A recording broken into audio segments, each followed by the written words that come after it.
अस्सलाम वालेकुम dear viewers, I hope you are pretty well. आज के सेशन में मैं आप लोगों को रिलेटिव प्रोनाउन इंतहाई डिटेल के साथ एक्सप्लेन करूंगा। आप लोग इस सेशन में रिलेटिव प्रोनाउन के डेफिनेशन सीखोगे और साथ साथ आप लोगों को ये भी मालूम होगा कि रिलेटिव प्रोनाउंस हमारे साथ कौन कौन से हैं, और इस लिस्ट में बाज ऐसे रिलेटिव प्रोनाउंस है जिनको मैंने इंक्लूड नहीं किया गया है। इसकी रीजन क्या है, और आप लोग रिलेटिव प्रोनाउंस के फंक्शन को सीखोगे कि रिलेटिव प्रोनाउंस का फंक्शन क्या है सेंटेंस में, और इस प्रोनाउन को ये रिलेटिव नेम क्यों दिया गया है। तो ये सारा डिटेल आप लोगों को आज का सेशन मिलेगा, तो आप लोगों ने वीडियो को एंड तक देखनी है। तो फर्स्ट ऑफ ऑल आते हैं रिलेटिव प्रोनाउन के नेम की तरफ। इसको ये रिलेटिव नेम क्यों दिया गया है? रिलेटिव वर्ड जो है ये रिलेट से लिया गया है, क्योंकि ये डिपेंडेंट क्लॉज को इंडिपेंडेंट क्लॉज के साथ रिलेट करता है, उनके दरमियान लिंक क्रिएट करता है। तो रिलेटिव प्रोनाउन की डेफिनेशन क्या होगी, इसको हम कुछ इस तरह डिफाइन करते हैं कि such a word which relates dependent clause to an independent clause and providing an additional information about antecedent is called relative pronoun। तो ये relative pronoun की definition है। मतलब relative pronoun जो है ये dependent clause को independent clause के साथ link create करता है, और इसका main function sentence में ये है कि ये antecedent मतलब noun या pronoun के बारे में additional information देता है, इजाफी मालूमात देता है। अभी सेंटेंसेस की तरफ आते हैं। The boy is my brother, वो लड़का मेरा भाई है। तो ये इंडिपेंडेंट क्लॉज है, और इस इंडिपेंडेंट क्लॉज में बॉय के बारे में हमारे साथ एडिशनल इंफॉर्मेशन नहीं है। तो एडिशनल इंफॉर्मेशन डिपेंडेंट क्लॉज में मिलेगी।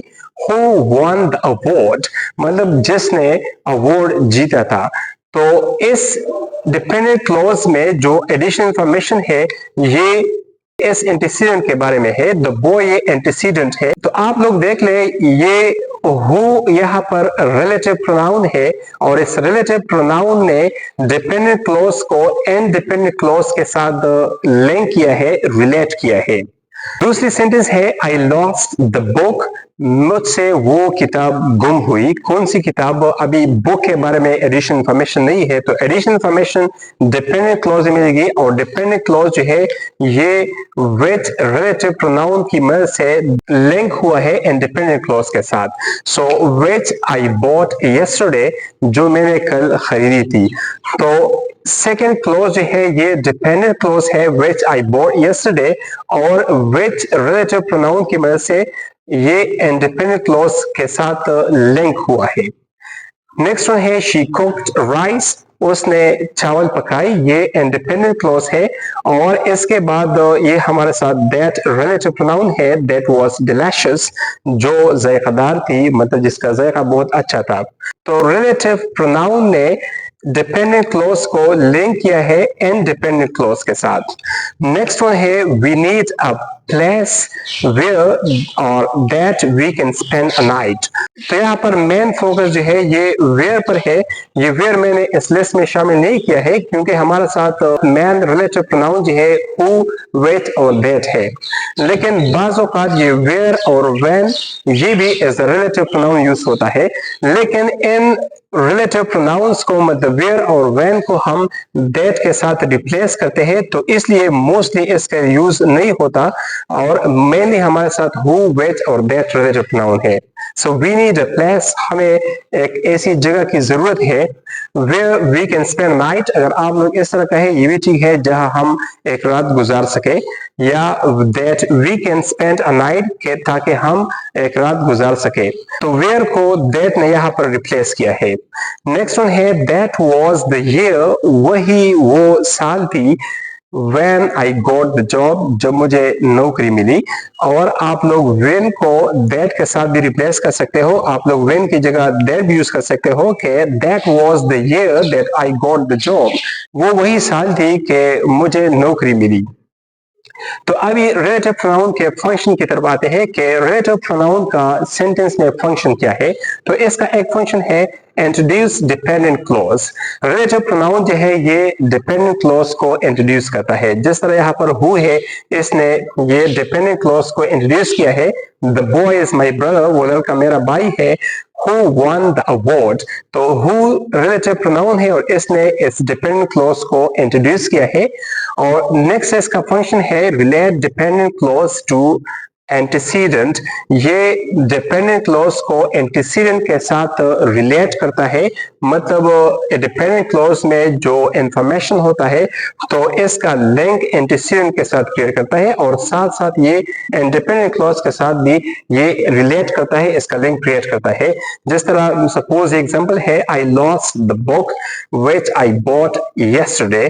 मतलब पहले सेंटेंस में ये बात हो रही है कि आई लॉस्ट द बुक, मुझसे वो किताब गुम हुई।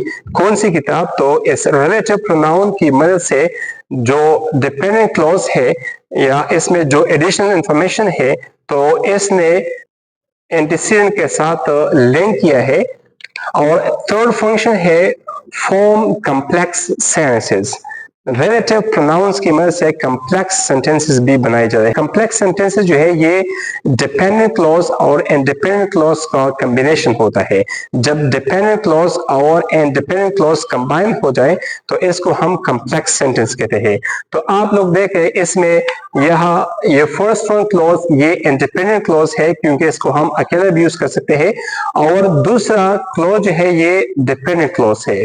तो हु रिलेटिव प्रोनाउन की मदद से इसने कॉम्प्लेक्स सेंटेंस बनाई है। इस तरह ये बाकी सेंटेंस में भी ये व्हिच, दैट या वेयर या व्हेन या दैट, इन सारे रिलेटिव प्रोनाउंस ने इंडिपेंडेंट क्लॉज को डिपेंडेंट क्लॉज के साथ कंबाइन करके कॉम्प्लेक्स सेंटेंसेस बनाई है। तो इसके बाद है इंटरोगेटिव प्रोनाउन। तो इसके नेम से भी क्लियर है, इंटरोगेटिव प्रोनाउन जो है ये क्वेश्चन में यूज होते हैं और इसको हम कुछ यूं डिफाइन करते हैं कि such pronouns that are used to ask question about something or someone are called interrogative pronouns. तो कुल हमारे साथ 3 इंटरोगेटिव प्रोनाउंस है, एक है व्हाट और दूसरा है व्हिच और नेक्स्ट वन है हु जो ये सब्जेक्टिव केस में है और इसके फिर पॉजेसिव केस हुज है और ऑब्जेक्टिव केस में होम है। तो सेंटेंसेस की तरफ आते हैं। व्हाट्स इन योर हैंड, आपके हाथ में क्या है? तो ये व्हाट्स जो है ये किसी नॉन लिविंग थिंग्स के लिए यूज हुआ है जो अननोन है। तो व्हाट जो है ये मोस्टली नॉन लिविंग थिंग्स के लिए यूज होता है।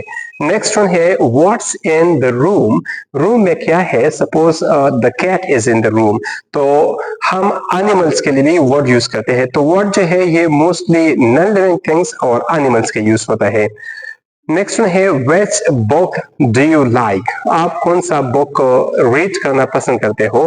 तो व्हिच जो है ये नॉन लिविंग थिंग के लिए यूज होता है और इसके साथ साथ ये लिविंग थिंग्स के लिए यूज होता है। Suppose which student did come late, कौन सा स्टूडेंट देर से आया?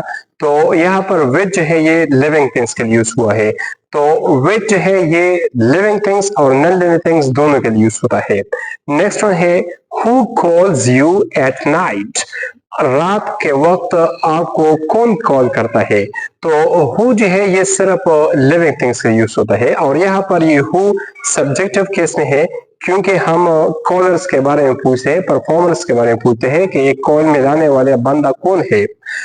नेक्स्ट वन है whom were you talking to on the phone last night, आप पिछली रात फोन पर किसके साथ बातें कर रहे थे? तो यहाँ पर होम जो है लिविंग थिंग्स का यूज हुआ है और ये हु का ऑब्जेक्टिव केस है, मतलब बातें किसके साथ हो रही थी। और लास्ट वन है हुज बुक इज दिस, तो ये हुज जो है ये लिविंग थिंग्स का यूज हुआ है और यहाँ पर ये पोजीशन के बारे में हम पूछते हैं इस बुक का ऑनर कौन है, ये बुक किसकी है। अभी ये व्हाट और व्हिच इसमें थोड़ा सा डिफरेंस को एक्सप्लेन करें कि इन दोनों में डिफरेंस क्या है। तो व्हाट जो है ये हम जनरली यूज करते हैं जब हम जनरली किसी चीज के बारे में पूछते हैं और व्हिच जो है इसमें थोड़ा सा सिलेक्शन आइडिया है, जब हम किसी दो मुख्तलिफ चीजों में सिलेक्शन के बारे में पूछते हैं तो फिर हम व्हिच यूज करते हैं। लेट्स सपोज आप किसी ऐसे पॉइंट पर खड़े हो जहां पर बहुत सारे रास्ते हैं और आपको पता नहीं है कि आपके डेस्टिनेशन को कौन सी सड़क या कौन सा रास्ता जाता है, तो आप जनरली पूछते हो that what road leads to Peshawar, suppose आप पेशावर जाते हो। लेकिन जब आप ऐसे पॉइंट पर खड़े हो जहां पर बहुत सारे रोड्स हो लेकिन आप टू रोड्स में से कंफ्यूज हो कि इसमें से कौन सी सड़क जो है पेशावर को जाती है, ये वाली जाती है या ये वाली जाती है, तो ऐसे टू रोड्स में सिलेक्शन के लिए, ऐसे दो चीजों में सिलेक्शन के लिए जब आप पूछते हो तो आप फिर विच यूज करोगे कि which road leads to Peshawar, मतलब इन दोनों में से कौन सी सड़क पेशावर को जाती है। तो ये व्हाट और विच में डिफरेंस है।